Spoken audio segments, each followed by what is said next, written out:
This podcast is sponsored by nobody. Hey dudes, welcome to Splat from the Past, the only 80s themed horror sci-fi show where things can get totally radical. Now today I will be welcoming back Patricia Patts. You all know her as the voice of Peppermint Patty in Bon Voyage, Charlie Brown, and Don't Come Back, and a few other specials. And we are going to nerd out on the entertainment of our youth. And it's going to be great. We're going to talk about film, television, and music, like I have been doing with a lot of my favorite returning guests. And we're also going to promote her podcast. She has a podcast called the Peanuts Gallery Podcast, where her and, oh God, I'm blanking on her name, Carrie Schaefer, I think that's how her name is pronounced, who was the voice of Sally on the show, on the Charlie Brown cartoon at that time that she was on. And they talk about, the history of the Peanuts gang and all that stuff and what it means to people. And so we're going to have a great conversation today, and I cannot wait. This is the first show for June Summer. Let's kick it off in style. Yeah, baby, bring it on. Also, I just found out my friend Steve Tingley passed away. He died about a month ago. His wife, April, passed about a year ago or so.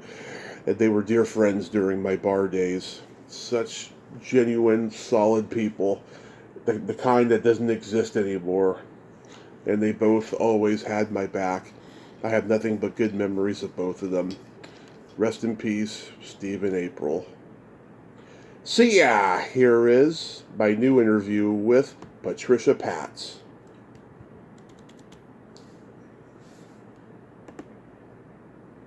Hey! Hey, Patricia, welcome back. How are you today? I'm doing well. How about you, Tommy?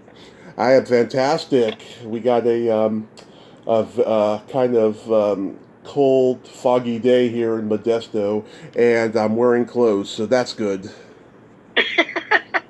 Well, we are absolutely beautiful in sunny Tennessee. I am just outside of Nashville, and it is 93 degrees. Wow. I'm so jealous, but we've had 110 degrees the last few days, so this is a nice little change. Oh, yeah. Ugh, 110. No, thank you. So, going back in time, do you remember the first movie that impacted you as a child?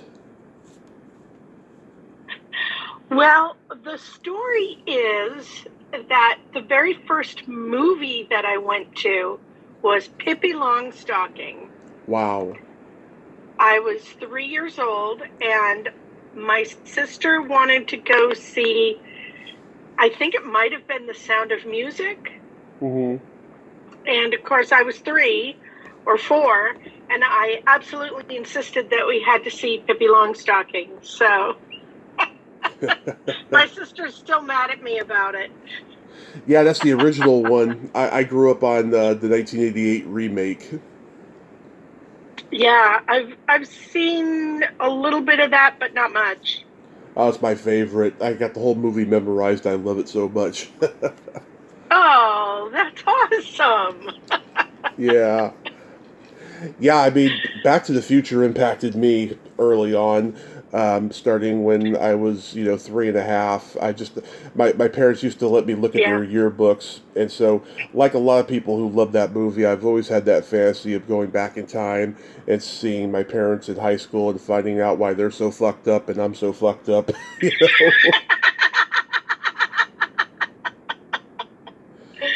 Oh, goodness. Yeah, I don't know that I'd want to see my parents when they were that young. Really? Yeah. I don't know. I have such a weird take on life. Mm-hmm. Like, I really have no desire to go back and fix things. Like, and it's not that my life has been perfect. It absolutely has not. Uh-huh. And there are pivotal points in my life that I can look back at and think, wow, that moment changed the entire trajectory of my life. Mm-hmm. And yet I have some of the best friends in the world. Mm-hmm. I have people that I know without a doubt would get up at 3:00 in the morning and come over and help me if I called them. Yeah. And I know without a doubt that they would not be in my life if I had had that other life. Yeah. And so I'm fine with it because I think friends are so precious. Yes. And so, yeah. So I just have because I know so many people who are like, oh, I definitely go back in time. And I'm just like, nah, I'm cool. But I like my life. But you never had a desire to, like, see the Old West or anything like that? No, nothing like that. For the most part, I think our future is so exciting on its own. Like, medical stuff. I think 100 years from now, they're going to be able to take the DNA of a newborn child and be like, okay, when they're 25, they need to start watching out for cancer. And when they're 40, they're going to need to worry about their heart. Mm-hmm. Like, I just think it'll be all mapped out for us. And I think that's exciting. So, I think it is too. I just hope it'll happen. You know. Oh, I think it will. I do. Yeah. I think it'll be too important to too many people to not have those advances. Yeah, I mean, I only think about the future when I'm in it, and when I'm trying to hope that something good that I have to look forward to happens. You know, otherwise it looks bleak for me, like 24/7. Oh no, you're a Charlie Brown. Yeah. But yeah, what movie genre did you gravitate toward the most? Well, when you asked your first question, the Mm-hmm. next movie that kind of jumped into my brain was going to see Star Wars in the movie theaters in 1978, Mm-hmm. 77. Right. Yeah, Star Wars and was May of '77 that came out. Okay, so it was probably June that we went, and everybody in my friend group wanted to go, and I was like, I don't want to see some stupid space movie. Yeah. Like, that was just not my thing. And I remember the beginning where the story rolls past you and you're reading it, Mm-hmm. and I thought, okay, this is kind of cool. Yeah. By the end of the movie, I was like, this was awesome. Yeah, you thought it was going to be another Silent Running or Logan's Run or something like that. It was something, I don't know. But I was just so impressed by it. You know, but I didn't have a whole lot of money growing up. Yeah. So, and we had a 13-inch black and white TV in our house. That was it. Mm-hmm. So I didn't grow up watching a lot of TV or going to the movies. It just wasn't something we did. You know, I was one of 5 kids. It gets expensive to go to the movies with 5 kids. I mean, I grew up loving comedy and horror. I'm a huge Three Stooges fan, and Martin and Lewis, Marx Brothers, Laurel and Hardy, Monty Python, Benny Hill. You know. Okay. Did you get into trouble when you were a kid? All the time. Doing those kind of slapstick? Yeah. Well, my dad got me into the Three Stooges because his dad passed it on to him. Because my grandfather was a kid when the Three Stooges were popular. He went to the theater and saw them, do the short subjects before a feature length movie, and he just passed it on down to me and stuff. And I'm so grateful. Nice. I mean, we still watch it whenever we're together. Oh, that's awesome. Yeah. And No, I mean I got more into trouble just by watching nudity on TV when I was a kid. Well, that's another funny thing about movies and such. I think we've gotten much more stodgy Hmm. in America than we were when I was a teenager. Right. Like there was lots of nudity when I was a teenager in movies, and I don't feel like you see that much of it anymore. No, even the most suggestive limited series on Netflix. I mean, there's sexual content on there. I mean, you see an orgasm being executed, but there's very little nudity of it going on. Exactly. Yeah, But I also think actresses got tired of it. I think it's that, and plus the ones who were willing, they all got old. That's true. That's true. Yeah.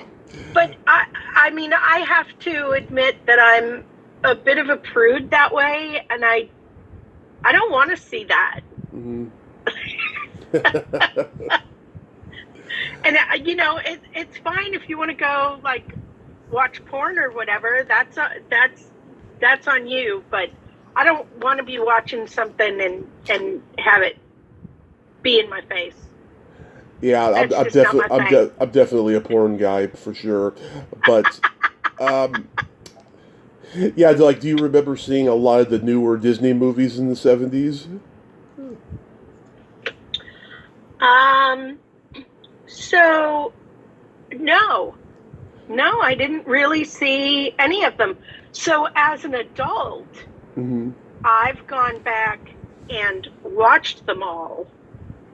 I love having Disney Plus because I'm able to just find stuff that I didn't know about and get to experience it for the first time, you know? Yeah. Well, the 70s was a weird time for Disney because, Walt had died in 66, and so when Roy took over, there was this weirdness going on because they were trying to maintain Walt's spirit, and sometimes it caught fire, but often or not it didn't. I mean, you had Yeah. Freaky Friday, which is a classic. You had all the Herbie Love Bug sequels. You had the Apple Yep. Dumpling Gang, which I love. Pete's Dragon is my favorite. Oh my God, I love that movie. Oh, I My remember Pete's Dragon.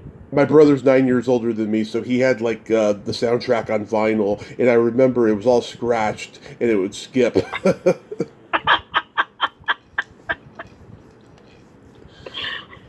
Yeah, and then once the '80s came, Michael Eisner took over, and what a shift that Yeah. was! Because then Disney was making money again, and I found out he took Yeah. over Disney at a time when Ted Turner wanted to buy the old Disney films and re-release them on MGM home video and stuff.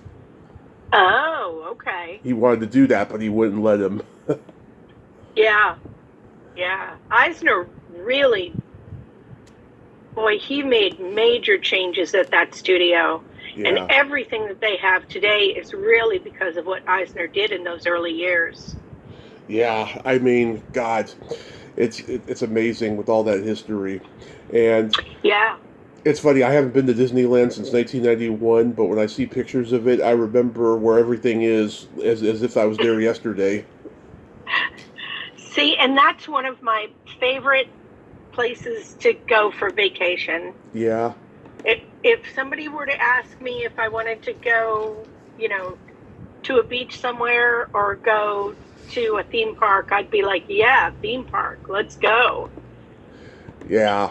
I mean, they've been trying to put an Epcot Center at Disneyland forever because they've had the Florida one for almost 40 plus years now and stuff. I found out the Epcot Center was basically an amalgam of a world takeover plan that Walt wanted to execute in 1966 when he died. He wanted to, get all the old people in Florida out of retirement and have them work until they died and stuff. It was a weird, creepy thing, I think that maybe Walt's death was a Oh. good thing in hindsight. Well, I wonder, because he had cancer, didn't he? Yes, he did. I wonder if that was messing with his thought processes towards the end of his life. Well, his great niece Abigail Disney has said that he bordered on fascism, so maybe not. But at the same time, maybe it did have a little bit of effect on his brain because he probably thought that he could actually do that. He had like maybe Howard Hughes syndrome. Yeah. Wow, that's weird. I never heard that before. Oh yeah, Now I gotta go do some research. Thanks, Tommy. Oh yeah, there's a ton of videos on YouTube talking about that. Oh, okay. Do you remember for like 25 years there was a James Bond movie on ABC like each month? Well, they were the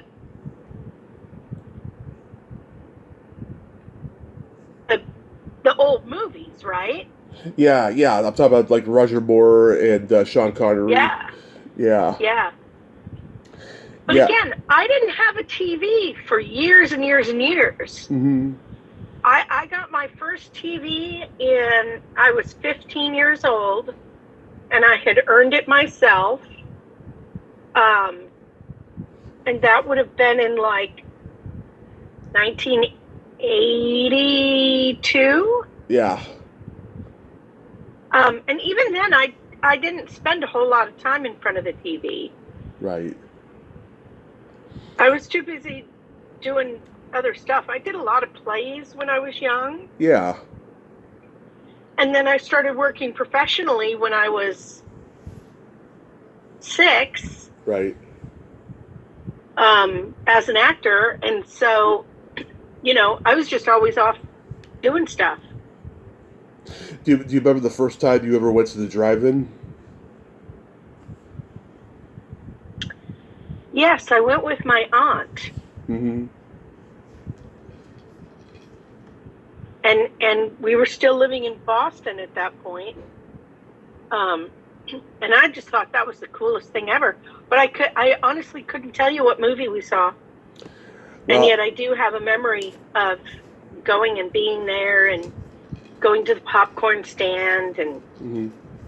walking around the weird parking lot because, it had the up and down. I was 2 years old. My parents took me to see Weird Science and Rambo 2, and I kind of remember it. And they took me to the movies all the time from the ages 2 to 4, and then they stopped taking me for a while because it got to a point where I was either falling asleep in the back seat or I was getting out of the car and knocking on windshields. What are you doing in there? I don't know if it was that, but I wouldn't be surprised if it was. I remember one of the last times they took me, I remember my mom had to go to the snack bar and complain about something, and there was a stand-up cardboard poster of Charlie Chaplin. It was a cookie ad for Bagley's Cookies. It was the first time I ever saw Charlie Chaplin.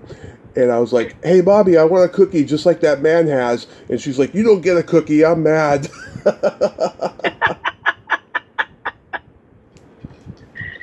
Oh, the weird memories we have from our childhood, right? I know. I remember one time I was at a convention. I met this actor, and he said to me, "Why is it that our earliest memories from childhood are always something related to fear, what we were afraid of?" And it's like it's really, really true. I think I was a little afraid of just the way Charlie Chaplin looked with that mustache and that hat. But then by the time I was 6 and we got TNT and I watched his movie marathons, I actually thought he was pretty cool. Yeah. Well, I don't know. I think it would be normal to remember those moments of fear. Mm-hmm. That's what keeps us alive. Like my grandfather, before he passed, I was 3 when he passed, and I remember like those early years of him just throwing rubber snakes at me and scaring me, Wow, that's crazy. Yeah. That's so mean. It is, but it's just, I mean, at that point in time, I mean, how else are you gonna entertain a kid, I guess. I don't know. Take them on your lap, read them a story. Well, yeah, I got that, of course, but I'm just saying, to pull pranks on a kid, to do something like that. My grandpa used to make up fake stories, Mm-hmm. and he would be like, well, there was Snow White, and she was hanging out with these three bears, and they were traipsing through, and like take all the stories and mix them all together, and I was like, Grandpa, that's not right. And finally I said, it's okay, Grandpa, you're just a slow learner, which at the time was the catchphrase that they were using in schools for kids that weren't keeping up. Well, they're just a slow learner. I was one of them, and, yeah. And my grandfather was a teacher. Yeah. So he thought it was hilarious that I knew the term. That's what they did, yeah. I mean, I can remember that stuff. I remember I had a teacher that said I wasn't smart to my mother. Oh, and she came unglued, I'll tell you. Oh, I bet. I would too. Yeah. But, they sent a letter home with Einstein. Mm-hmm. Saying that he wasn't smart enough for school, and so they weren't going to teach him anymore. Mm-hmm. And his mom opened up the letter, and Einstein asked what it said, and she said, oh, well, they just said that you are so smart, they can't teach you anymore, and they want me to become your teacher. Yeah. And he was like, oh, okay. And it wasn't until she had passed away and he was going through her stuff that he found the letter. Right? Yeah. And don't you know how much that affected his self-esteem? Yeah. At that age, to be told, oh, you are so smart, instead of the opposite. Yeah, I don't know what it's like now, but for a while, the special education system was working pretty well. After I left school, I would hear all these stories from women I knew who had kids that were special needs and stuff. Well, I think there's much more understanding about special needs and the spectrum and how it works. I mean, Tesla, what's his name? Elon. He's on the Elon Musk. He's on the spectrum, yes. And he's brilliant. What they've known now is that being on the spectrum doesn't make you smart or dumb. Like it's.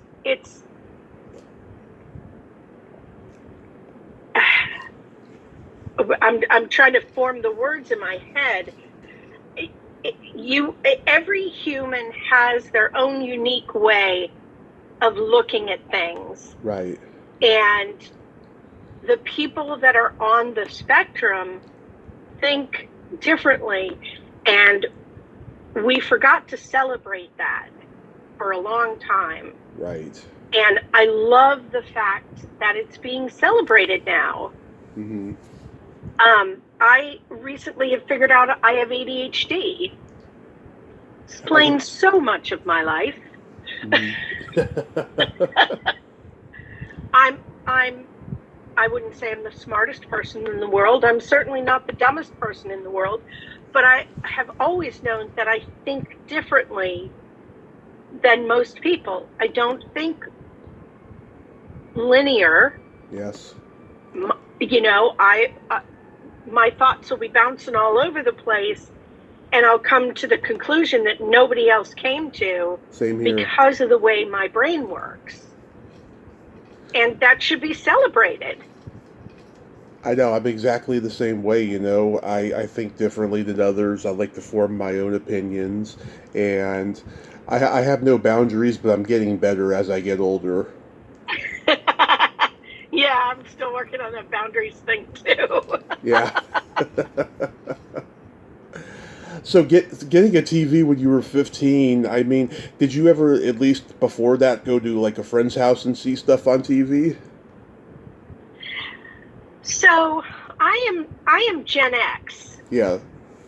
And if you're watching any of these, TikTok things about Gen X, all of it is true. Yeah. Yeah. Every bit of it is true. Nobody watched over us. I came down in the morning, I made my own bowl of cereal, I walked out the door, I didn't tell anybody where I was going. Now, they knew because they knew all of my friends, but, we'd get on our bikes and we'd ride 20 miles.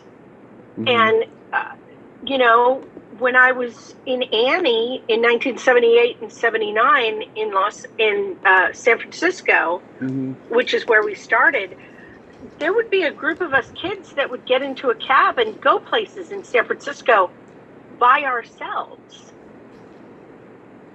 And when I had my own 10, 11-year-old daughter, I remember thinking, oh, dear God, I would never let my daughter just get in a cab with her friends and take off somewhere. Yeah.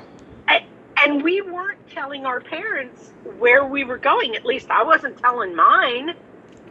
And so, I just think, even though I had that TV, I was still doing so many other things Mm-hmm. that TV wasn't really a priority for me. And when I did watch it, you mentioned Turner Classics. Yeah. I feel like Turner Classics had just started, and that was the majority of what I watched. Yeah. So I kind of caught up on old movies and old television shows, and but even then, I just really didn't watch it that much. I watch more now than I did as a kid. Wow, because I saw this article online of you when you were like, I don't know, 12, 13 or whatever, and you said that you didn't want to be a star. It doesn't seem like you were a star or living a star's life because you were doing theater and the occasional TV or whatever role and everything. Well, it's when I did Annie. Mm-hmm.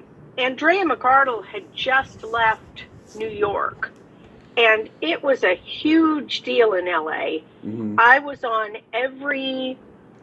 Merv Griffin, Dinah Shore, Mike Douglas. Mm-hmm. Commercials were running, multiple times a day. Every television show, interview show that was on TV, I was on. Mm-hmm. So it was a big deal, and people recognized me when I walked around. Part of it was that I had this flaming red hair. Mm-hmm. I also walked around with an Annie jacket everywhere I went. But even if I didn't have all of that on, I was so recognizable at that time. People would grab my hair to get my attention, pull at my clothes, rip my clothes. I'd be sitting somewhere having dinner, and somebody would come up and I wouldn't be able to eat my dinner because they wanted to talk. So it was very much a star situation. I definitely got the taste of what that was like, and I really didn't care for it, to be honest. Mm-hmm. I loved acting and the process of acting, but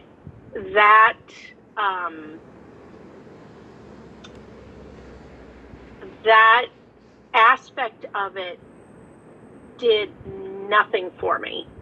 Right. Merv Griffin went to the same high school I did. Oh, really? Yep, San Mateo High. I think he graduated in 44, I think. And there was this huge, like, what was it, 100 years? 80 year, I think it was 80-year anniversary.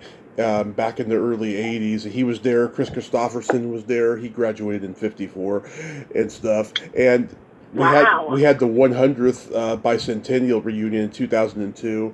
I was going to go to it, but I didn't get a chance to, unfortunately. I wonder if those guys were there. I didn't hear much about it afterwards because that was like right at the beginning of the internet. Yeah. I don't know. When did Chris Christopherson? Yeah. Is he still around? Yeah, I heard his health is not good, but yeah, I mean, Okay. he was acting up until he got sick. Okay. But like, wow, so I mean, you didn't get to see the children's education shows like the Electric Company or School of Rock or all the Kroft Brothers shows. Oh, I saw the Kroft Brothers shows. I loved those. Yeah, Land of the Lost Sigmund and the Sea Monster and Land of the Lost. Electra Woman and Dinah Girl. Yeah. Those were great. I talked to Sid Kroft last year. It was snowing in California. It was like a rare snow day. It was in February, and we had so many delays. I spent about 10 hours editing all the delays and disconnects. Oh, no. I'm surprised we got it done in an hour. It was really, really amazing, and it was just so awesome that I got to talk to him. Oh, I bet. Yeah, I loved those as a kid. Yeah, there was Banana Splits. Land of the Lost. I loved that show as a kid. I saw the revival series with Timothy Bottoms when I was 8. It was on Saturday mornings on ABC, and that's where I first found out about Land of the Lost. Then I saw the old one when TV Land came later, Yeah. and that was the first one I can remember seeing, and then I discovered all the others, and I was like, wow, these guys were like a cottage industry for a while, you know? They were. But they something, had such fun shows. yeah, but something I did not know was the Banana Splits, while they did work on that show, it wasn't their show, it was somebody else's, but that's where they got the green light to do H.R. Puffin stuff. Oh, H.R. Puffin stuff. Yeah. They did a movie of it right after the show was canceled, and Mama Cass from the Mamas and the Papas, she's a witch in it, and she's got this big old nose. It's so funny. And I said to Sid Kroft, I said, how did Mama Cass get cast in the movie? And he said, she was my neighbor. Ah, that's a great reason. Yeah. Well, back then, everybody in Hollywood knew each other. Well, that's true. Now Yeah. I think we're all a little bit more spread out. Yeah. I mean, it's easier to be somewhere else and do some work. I know voiceover actors who have studios in their house, and somebody will call them up and be like, hey, I'm sending you a script, and so they don't have to live in LA anymore. Yeah, well, they're all going to Atlanta. Some of them are going up to Canada, where they've always had filming over there. Yeah, places like that. Louisiana, I heard, has a really good shooting location scene over there. Yeah. Yeah. It's very interesting. Did you see the creature feature shows like Sinister Seymour in L.A.? No. Yeah, he was just before Elvira. He was doing it for a while over there.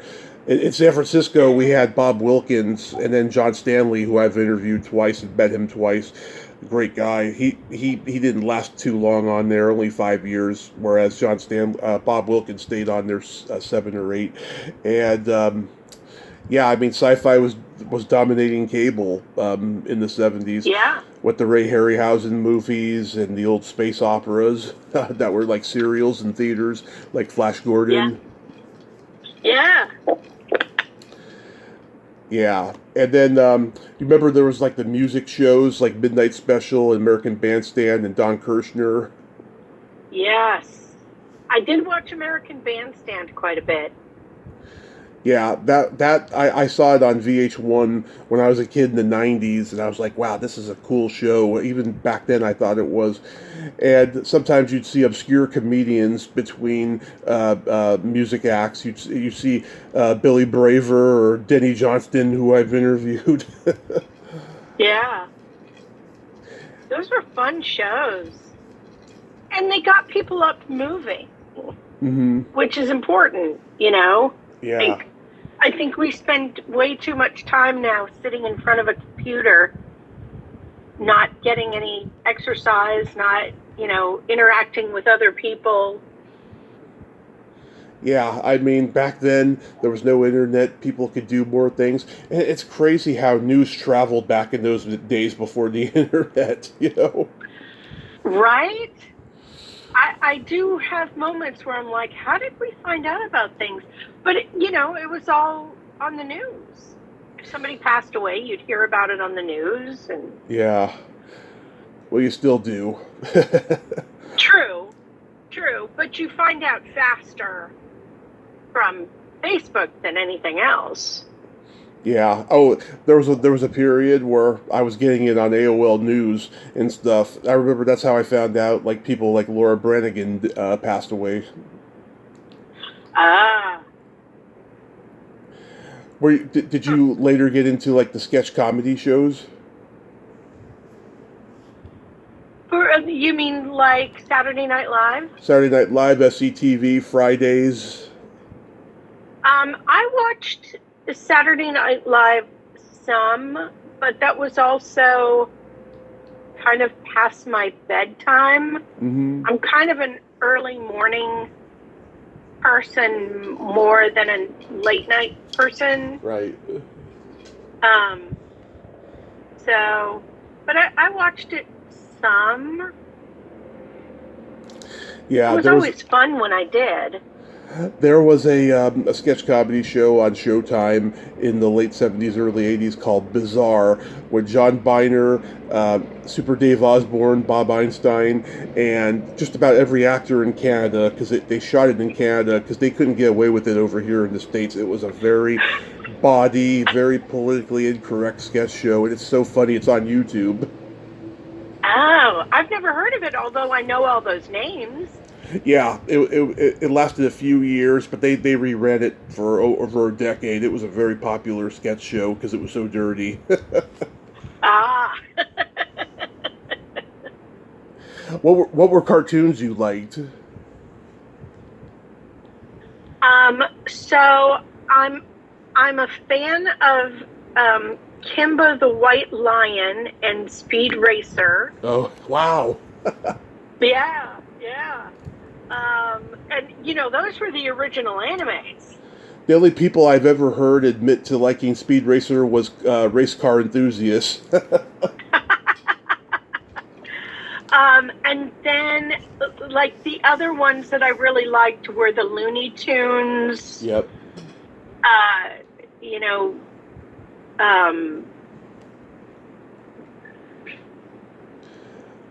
Yosemite Sam. Yeah. The Roadrunner. Of course. Tom and Jerry, Droopy. Yeah. Yeah. Mighty Mouse. Yeah. Woody Woodpecker. And then I really liked Underdog. Underdog was, I loved Underdog so much. I used to watch that with Tennessee Tuxedo, Commander McBragg, and, what was the one? Klondike Cat. Yeah. I loved all of those. It's funny because I know that I sat and watched all these shows so many times, mm-hmm. and yet it's not something that I could recite. Yeah. I remember the catchphrases. Yeah. but I do remember all of the songs. Oh, yeah. The songs are very memorable. Right? And they don't do that anymore because they want to have more ad time. So they don't have titled songs anymore. Oh, God, what was the one with the cavalry and the Indians? there's that one Indian. He's so hyper you can't understand him, and then the cavalry leader would say, "What did he say?" And he would say, "Him say you're stupid." Oh, Yeah, wow, I forget the name of that one. It was also part of the Underdog show. yeah, yeah. Underdog, underdog. Remember there was a Ghostbusters Filmation show? No. Okay, so this is not the same Ghostbusters as we know it. This was the 1975 rotoscope animation cartoon with Larry Storch and Forrest Tucker, long after F Troop, and they filmed these episodes and animated them, later. And it lasted maybe a couple of years, maybe a little bit less, but like it's so memorable. It was in syndication in the late '80s, and then it stopped. And I found out later when Dan Aykroyd's Ghostbusters was being made, they got threatened with a lawsuit from Filmation over the title, and then so they had to put Ghostbusters to get together instead of separately. And so that Oh. that was the compromise, the legal compromise. Was it the same premise? No. It was about I'm trying to remember. They were like old century men who solved ghost crimes like Scooby Doo is basically the premise. Oh, okay. Yeah, Huh. but the title, would have been a legal thing, and then the theme song went Ghost, Ghostbusters, Ghost, Ghost. That was the song. I don't remember that one at all. That's also another YouTube rarity you can check out later. Okay. You're really the expert on all of this, aren't you, Tommy? This is my life. This is a latchkey kid's life, Did you have well, Did you have a ViewMaster growing up? I did have a ViewMaster. I did too. Didn't everybody have a ViewMaster? Oh yeah, I had Sesame Street. There weren't as many toys back then. It was popular. And then it became a punchline when the '90s came because everyone stopped having them. Well, that's true, but I look at what kids have now, and I'm so jealous because I had a Barbie, I had Barbie's sister, and I had a Ken. Right. And I had some stuffed animals. I had a lot of stuffed animals, but and board games, and that was about it. And these kids today, man, they've got whole rooms dedicated to toys. Yeah, I had Sesame Street and He-Man and Batman ViewMaster. It was pretty cool. And of course, I bet. I think your generation was probably the beginning of the board game generation. We had a lot of board games. Yeah. But I don't remember my family playing them. I remember other people coming over to our house and playing them. And so when I moved, when I started, when I got married and had a kid, and I started buying board games because I felt like it was important to have those moments. And there was a long time where my daughter and I, every Friday night, we'd play board games. Mm-hmm. Oh, yeah. That was fun. Oh, yeah, I loved Clue. I still love it. Right? There was, I wasn't all that fond of the movie when it came out. Which one? Oh, the game was fun. The Clue movie I love. I can quote that movie backwards. I love it so much. My brother rented that on home video when it first came out. It scared me. It scared me a little bit. There was some moments that just were too frightening for a 3-year-old. But then I revisited it when I was 7, and then I wasn't scared of it anymore. Yeah, it's probably one of those movies I should watch again. Oh, it's so funny. It's so funny. I've had one guest from the movie on here. This guy Jeffrey Kramer, who's a familiar face from like Jaws and stuff. He plays the guy whose car broke down, and then I think he gets hit in the head with the candlestick in the study or something like that. Ah, Yeah. Oh, there's also Battleship, Monopoly, Game of Life, Light Bright. You know, yep, remember those games? all of those. I've got Remember, remember the video? stacks of them. Remember the And video games? I have a Peanuts version of Monopoly that Really? someone gave me. Yeah. Wow, that's so interesting. I haven't even opened that. It still has the wrapping on it. Oh, that's so cool. Yeah, there's all these like different themed Monopoly games and just board games in general from TV shows in the 70s that Quentin Tarantino owns all of them, I heard. Really? He's got What like a weird thing for him to own. I'm sure he goes on eBay. He's got Oh, true. I Dream of Jeannie and Dukes of Hazzard and George Romero's Dawn of the Dead. They all had their own board games. I would love to have all of those, but they're too expensive. Yeah. Yeah, you had to have bought them back in the day and just kept them. I have a Cheers board game that my ex-girlfriend gave me about 10 years ago, and I was at a convention and I met George Wendt. I wish I had brought that board game. He would have signed the box. That would have been so awesome. Oh, that would have been great. Yeah, that was a huge regret of mine. Yeah. I think I just didn't want to like carry it around and stuff. It was a pretty heavy box. You know. I get, yeah, but I mean, you could have just brought the top. That is true. But then again, I feel like it's naked without the full set, you know what I mean? True. What about the video games like Pac-Man when they came out? So my little brother for Christmas one year got an Atari, Yeah. and we played Pong for hours and hours and hours and hours and hours. And everybody in the neighborhood came over to play Pong because nobody had a computer. Yeah. We were like the first family that had a computer. It was really weird. I wish I still had that thing. And then I was probably in my mid-20s before I got a computer. Mm-hmm.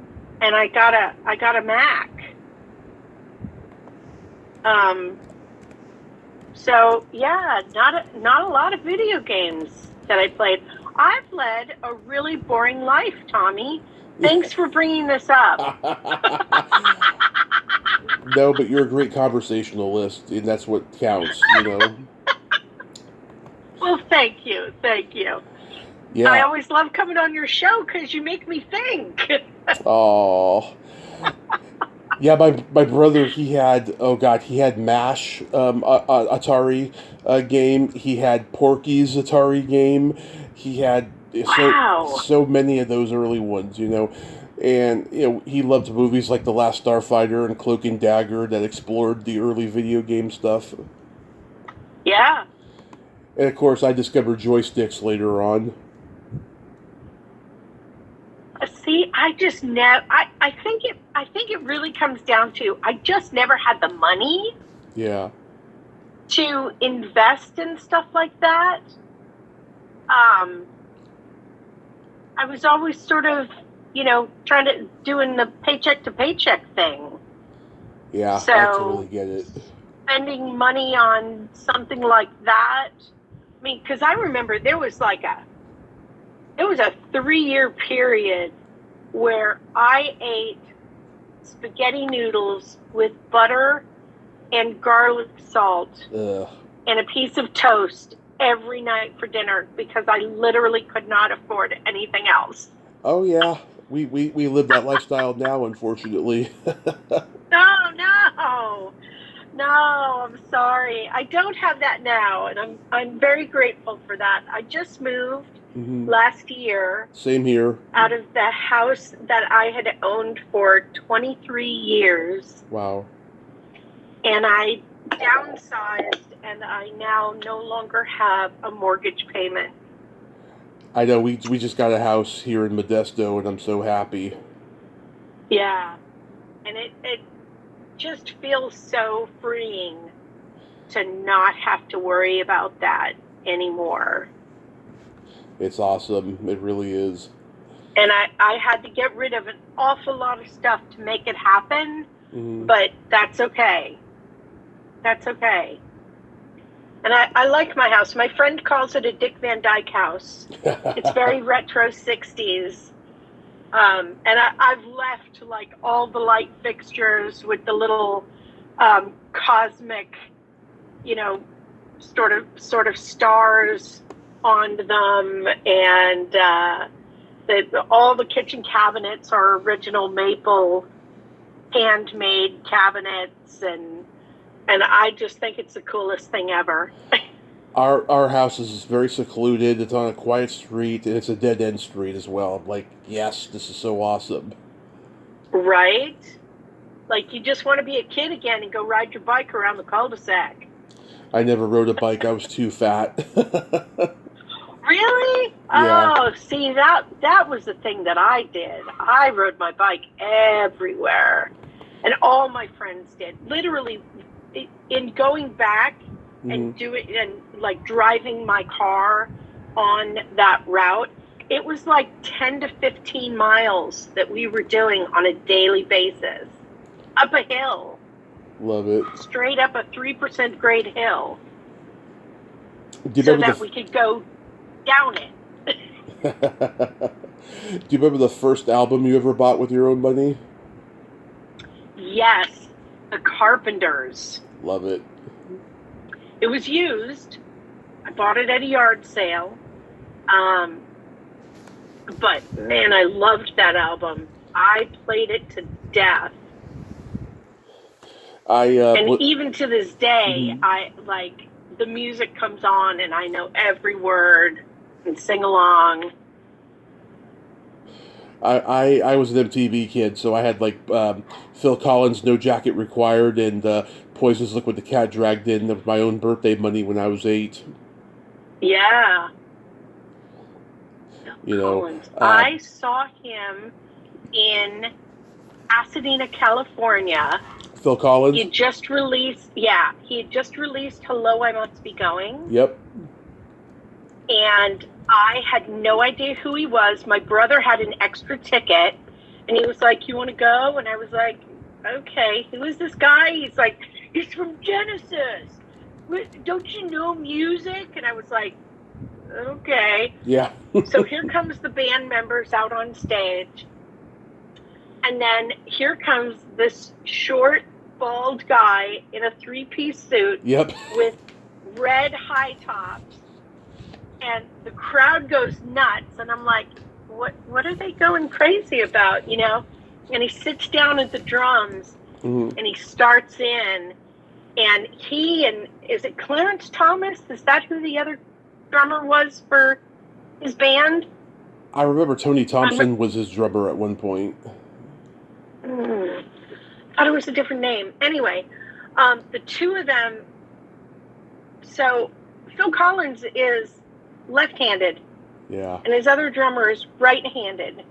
And so they had it set up so that they're doing that drum solo, dum, dum, dum, ba-da-da-da-dum, into each other on their kits. And it was just, oh man, that was a great concert. Yeah, I know Patton Oswalt has a similar story. The first time someone tried to get him into Phil Collins' "No Jacket Required" album, right? He didn't know who Phil Collins was yet, so he like saw the album cover and he's like, "Wow, this guy looks really dark, like he's really punk rock, right?" And then he sees the inside jacket. He's wearing a 3-piece suit and running shoes. He's like, "Oh God, I ain't gonna listen to this."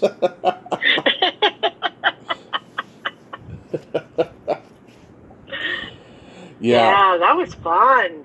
I never got to see. It was at a tiny theater with like, it was the Palace in Pasadena, which is no longer around. And so maybe 500 people there. Yeah. And, tickets were still $10 or something, stupid like that. Yeah. And now to go see a concert, it's, $500. I have a friend that went to Sweden because it was the only place that she could get tickets to see Taylor Swift. Yeah, unfortunately, I never got to see Phil live. He was doing shows in the wheelchair near the end before he retired recently. But yeah, my parents had a big box of vinyl records, and it had everything from the Beatles to the Stones to Johnny Cash live at Folsom Prison, Captain Beefheart. Oh, wow. Yeah, there's nothing like that stinky, musky smell of vinyl. It's so intoxicating. Do you have any of those albums left? We don't. I have bought a few vinyl albums just to have them as collectors. I don't have a turntable or anything. Yeah, I don't have one either, but I still have an odd collection of albums that I had bought when I was a kid, including Saturday Night Fever. Yep.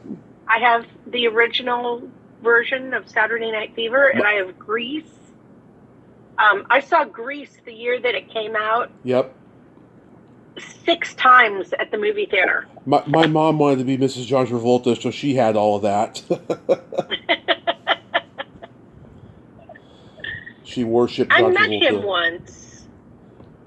You met him once? I was not impressed. Yeah. It was when he was doing Welcome Back, Kotter. Yeah. And I was doing a show for Norman Lear called The Nude Little Rascals. Yeah. And then they had asked me to do another show called A Year at the Top with Greg Evigan. Oh, yeah. And somebody took me on a tour of the studio, and everybody was on the set for Welcome Back, Kotter. And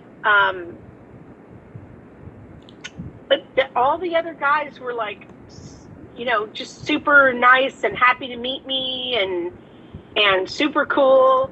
And he just stood there and went, "Hey." And it was just like, well, hey to you too. Yeah.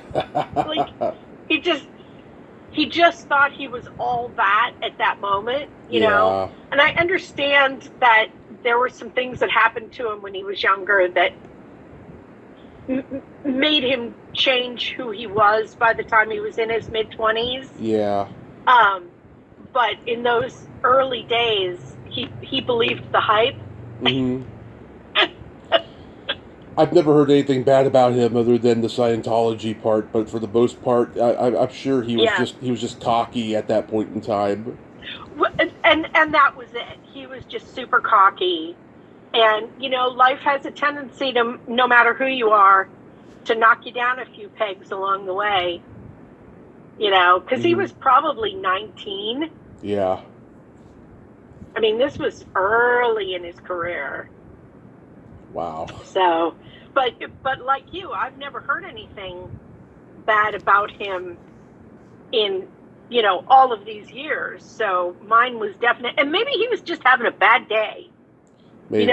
We're all allowed. Yeah. Do you remember your first makeout song? No. I was about 12. Janet Jackson's "Love Will Never Do Without You" was mine. Oh, wow. No, I can't remember music ever playing in the background when I was making out. Yeah. Isn't that funny? I think it doesn't always happen, but sometimes it does. Well, and I remember one time, like, being, 16 or 17 and making out in a car, but I don't remember the radio being on. Yeah. Yeah, there you go. Sometimes it doesn't always happen. Huh. So now I need to go find somebody and make out to the radio in the car. Thanks, Tommy. Yeah. I'm giving you all these ideas. That's all I'm doing is giving right? So let's talk about the Peanut Gallery podcast. Whose Oh, idea was it? it was my idea. Mm-hmm. I kept going to Comic Cons, and I would have these conversations with people where they would come up and say, "Oh, I'm such a Charlie Brown. Like, I so identify with him." Or they'd come up and say, "Oh, Peppermint Patty, like, she is me." And the more I talked to people about it, the more interested I was in the psychology of these characters, because they really, I'm actually in the middle of reading the Schulz biography, and it was the first comic strip that ever talked about depression. Yeah. It was the 1950s. People didn't go to therapists. They didn't talk about their feelings. All these guys had come back from World War II, and, they were just supposed to suck it up. And here was this group of innocent kids that were living out adult themes Mm-hmm. in an innocent way. And it really struck a chord with America. Right. And people really identified with all of these characters. And it's been fun reading the book because literally every character is based on somebody in his life. Yeah. Lucy was his ex-wife. Mm-hmm. He actually worked with a guy by the name of Charlie Brown, Mm-hmm. and they referred to him as good old Charlie Brown. Or Chuck. That came along later when he introduced Peppermint Patty. And, Peppermint Patty was introduced in 1966, Mm-hmm. and she was unlike anything else in media at the time. She was tough. She wore shorts when everybody else wore dresses. Yeah. And I don't just mean everybody on the Peanut strip. I mean, if you were a girl in that time frame, you wore a dress, period. Right. And so it's just been really interesting to talk to people about their connections to these characters and how much having that representation meant to them. And some of it is the representation of depression. I've come to believe that depression should absolutely be normalized. Yeah. Because everybody goes through it. And while you have some people who have chronic depression and it's a lifelong thing for them, nobody gets out of life without losing a job, losing a parent, losing a friend, having financial problems. And those are stresses that cause depression. And for some reason, we don't want to admit that we have these issues and that we need help. And I hope in my own little way to change that understanding, because it's absolutely normal to get depressed when you break up with somebody. Yeah. I never thought of it that way. That is just, it's profound. Thank you. but what special did Carrie Schaefer do the voice of Sally in? Oh, she didn't. She played the part twice on stage. Got it. For those who don't know, Carrie is my co-host on the show. And she's just spectacular. She's so good at coming up with questions just, from midair. And I'm much more like, I want to know what questions I'm going to ask beforehand, and I spend a lot of time thinking them up, and and she's just like off the cuff. She comes up with these questions, and I'm like, wow, that was a great question.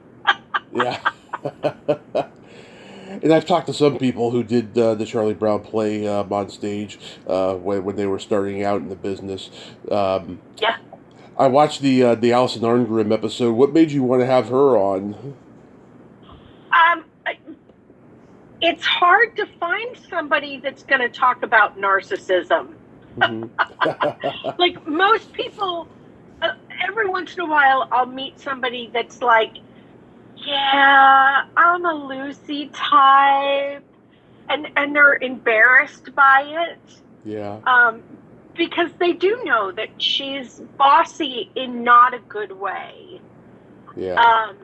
And so I was like, wow, I'd really like to talk about narcissism, but how do you do that in a way that's fun?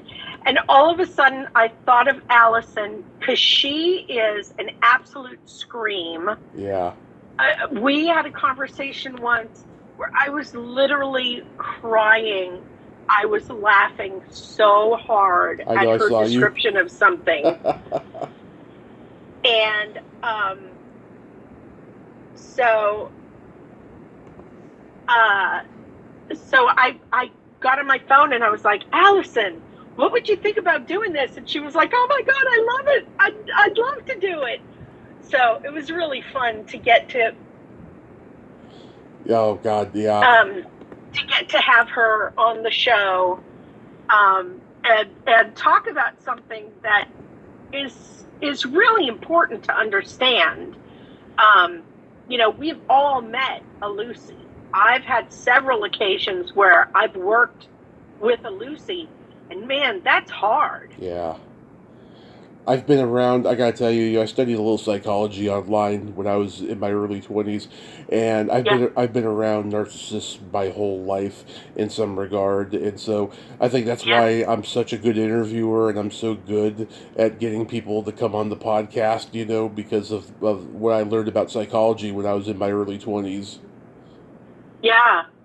Well, it's learning those things is really important. To understand why people do the things that they do, and to give grace. I don't think Americans give enough grace to each other.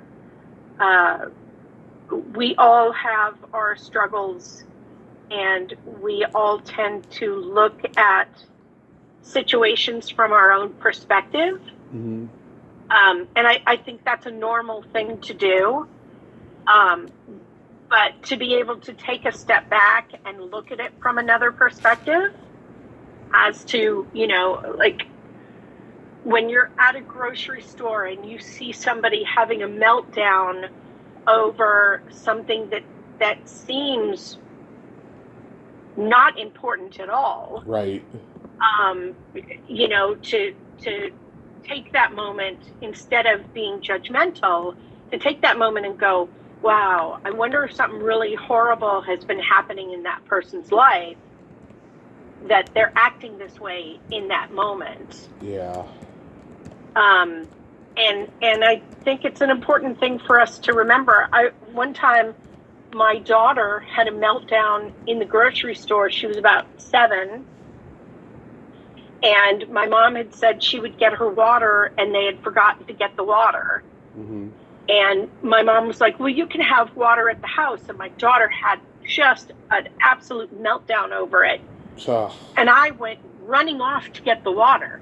And I know that anybody standing there would have thought, oh, that child's just a brat, and I can't believe that mother is coddling her.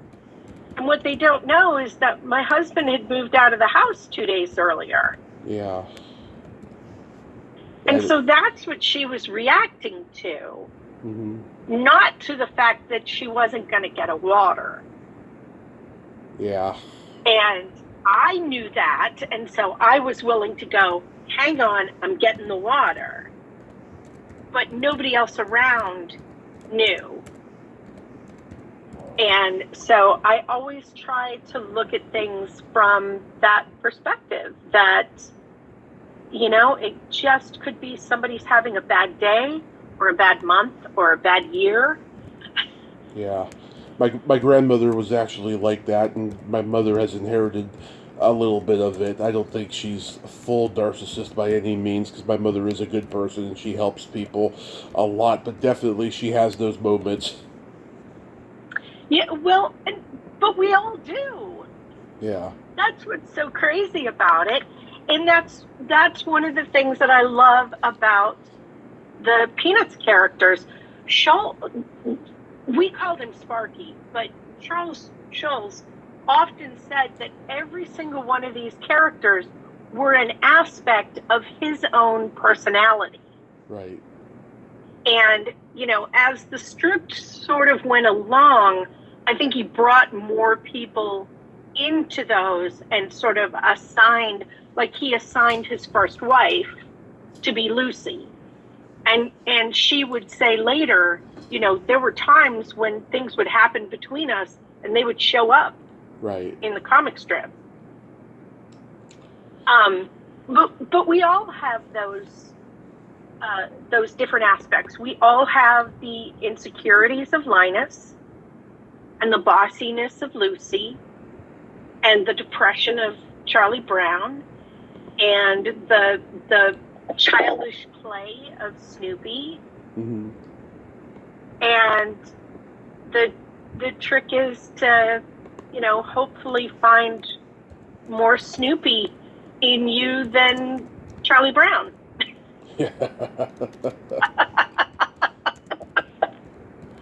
But Snoopy, but to also accept. Snoopy likes to show off, though. He likes to, you know, show how he can play piano and stuff. He does, but it's mostly done from a childlike wonder. Yeah. The only difference in that is that, yes, it's a childlike wonder, but then he also has moments where he's like, wow, these humans are all so stupid. What am I doing around them? You know, so even Snoopy has his moments of Lucy. Yeah. So it's just been so much fun to talk to people and delve into these characters and people's connections to them. I'm just having a great time with it. That is so wonderful. I'm glad that you came up with this podcast that has such an original premise. Yeah, it's definitely making me think. I never thought of any of that stuff for the characters, but then again, everyone is putting so much thinking into everything from the past nowadays. But yeah, I think that's awesome. How often? Thank you. How often do you drop new episodes? Well, I would like to get to the point where I'm doing at least one every other week. Mm-hmm. But it's hard to. I have 4 people that have said they want to do the show, mm-hmm. and yet trying to find a time that works for everybody has been difficult. Yeah, that often does. I'm sure you know how that goes. Yeah.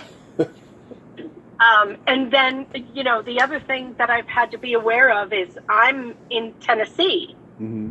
And a lot of times the people that I've spoken to have been in LA or New York or Atlanta. And so trying to make sure that everybody knows the correct time for their time frame has been interesting. So let's get this out of the way. Molly Ringwald. Yes. Yeah, so she mentioned me on WTF with Mark Maron. He asked her she was talking about moving to Los Angeles, and she mentioned that she moved because she got a play. Yeah. And then she mentioned that the play was Annie, and he just naturally assumed that she was Annie, which I totally get why somebody would think that. She was absolutely the right age. She was the right look. She's obviously talented, and she's got a great singing voice. So, of course, he would think that. And she corrected him, and he said, "Oh, well, who played Annie?" Yep. And she sort of stumbled over it and then said my name, which was kind of funny. Yeah. And I'm the one who told you this. You were the one that told me, but you were not the only one to reach out and tell me, which I thought was... It's a popular show. I know I wasn't going to be the only one, but I wanted to be one. But you were the first. And, I am absolutely certain that she wanted to play that part. I mean, why wouldn't she? She had all the talent for it. But she was much sweeter than me. Yeah. Yeah, you were too much of a tomboy. I was a tomboy. It's funny because I've had a number of conversations about this since that was on, and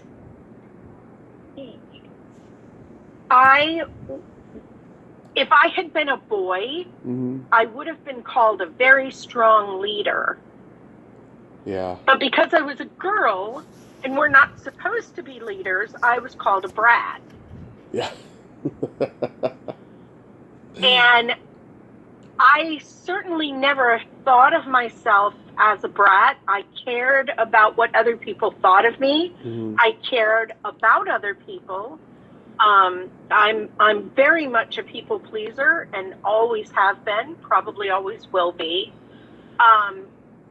And so it wasn't that I was a brat. It's that I was a strong personality, and I believed in myself, and I wasn't afraid to speak up for myself. And that was the atmosphere that my family raised us in. I was one of 5 kids, and if you didn't speak up, nobody was going to listen. Yeah.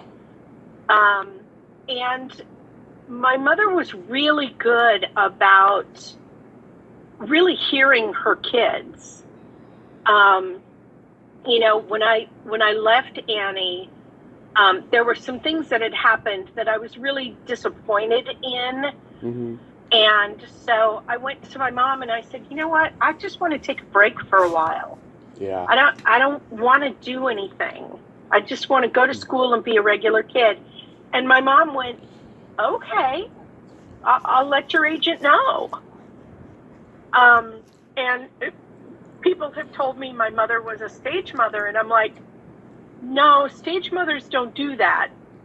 Stage mothers tell you that you have to keep working.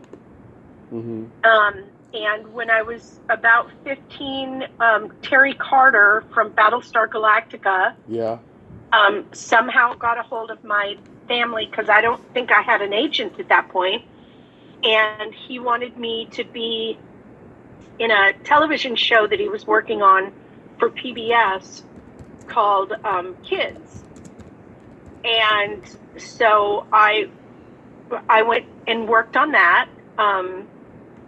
And there was another audition that I went on for a really big movie. And I didn't like the character, and I didn't like what her lines were. And so when they offered me the part, my mom came to me on the set of Kids and was like, "Hey, you just got this part." And I went, "Ugh." And she went, "Why?" And I said, "Well, because I just finished reading the script." And I said, it's a really weird script, and there's weird things that happen, and I really don't like this line that this character has. And my mom said, "Do you not want to do it?" And I said, "Well, not really, but I mean, they've offered it to me, so I should take it. And my mom said, no, if you don't want to do it, I'll let them know. Yeah. It's not a big deal. Like, and who does that? I know. And, you know, I have so many friends that grew up as actors, and, you know, the stories that they tell of their, you know, mothers taking them in a room and slapping them across the face to get them to cry on camera and forcing them to work. And that just was never our dynamic. And I've recently had a lot of memories of, especially coming home from the theater and my mom having conversations with me where she would say, you know, well, you never know what somebody's life has been. Yeah. And, you know, maybe they're acting that way because of, you know, and it's so she didn't ever use the phrase, we should give them grace. But that's basically what she was saying, that, that, you know, we need to be kind to people and give them a pass because we don't know what's going on in their lives. And all of those lessons, even though I didn't remember them, they've all stuck in my head, you know, and stuck in my heart. And so I that's what I try to live my life by. That's so awesome. So, did you see that picture I posted the other day? Which one? For National Belly Button Month. I posted a picture of Charlie Brown poking Patty in the navel. No, I didn't see that. How did I miss it?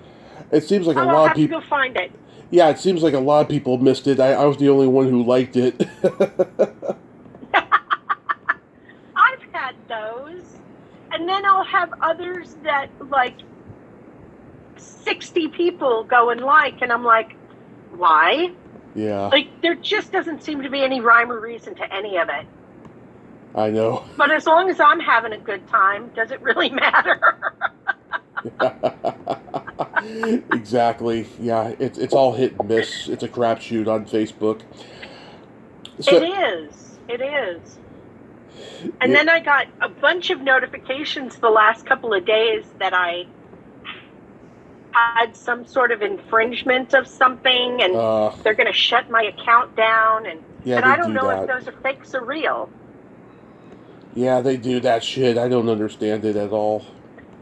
Right? Because it's not like I'm, you know, pulling the pictures off of something other than Facebook. Yeah.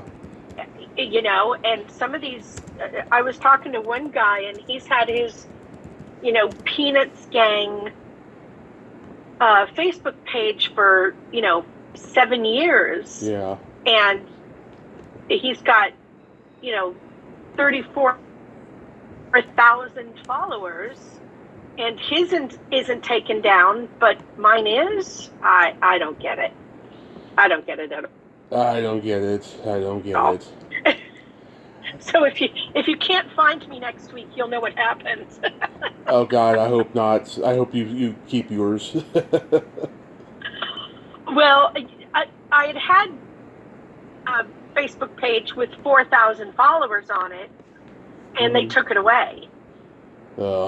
And so I've started, like, building it back up, but at this point I only have like 100 people. So if they take it away at 100 people, I'm not going to cry over it. But I literally spent like 6 months going, I'm not going to do another one, because why? They'll just take it away.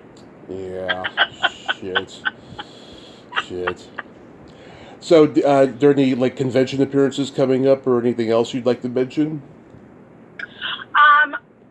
Next year, in April, I'm going to Charlie's Comic-Con in Florida. Nice. And there's a couple others that I'm working on that we haven't finalized everything yet. So, you know, if you come find me on Patricia Patts, voiceover actor for Peppermint Patty, Right. I'll be talking about some of those. We haven't finalized it yet, so I'll just wait. And I'm talking to another show about interviewing all of the people that are coming to their show to have on my podcast. Awesome. And so that'll be fun. And then we'll be able to talk about the show that's coming up. So, yeah. That is so awesome. I am so happy. Thank you so much, Patty, for coming back on and nerding out with me today. Oh, you're so welcome. I always have fun here with you, Tommy. I do as well. And, I hope we get to meet at a con soon. And I hope Mark interviews you. That would be fun. And I would love to meet you one of these days. Yes. You're out in Modesto? Yes, Modesto is where I am now. Okay. So what's the closest one to you? Stockton? Yeah, I go to Stockton and Sacramento and all those cons. Okay. Well, everybody give those guys a call and let them know you want Patricia to come so I can meet Tommy. Yes, let's get Patricia Patts to a con here nearby, or just in California in general. I've been to a couple of them, but I think, because I'm coming from Nashville, and they can just get them from Los Angeles, it's harder for me to get out that way. I totally get it. Yeah. All right, Patricia. All righty. You be safe out there, okay? Thank you. Thanks, Tommy. I'll talk to you again someday. Talk to you again. Bye-bye. Bye. Well, there you have it. Patricia Patts, ain't she a sweetheart? Oh my God, I just friggin' love her. She is so awesome, and I'm so glad we got to talk today. And she's just a bundle of energy. That's so interesting about Charlie Brown and the mental health disorders. Wow, I never thought of it that way. I mean, the subject came up in the Alison Arngrim interview that I listened to, but I didn't know the full picture of what the podcast was about. That is so amazing. Go check it out on all podcasting platforms and YouTube. It's extraordinary. Well, until next time, this is Tommy Throwback Kovac saying there's no shame in living in the past because the present sucks. Later, dudes.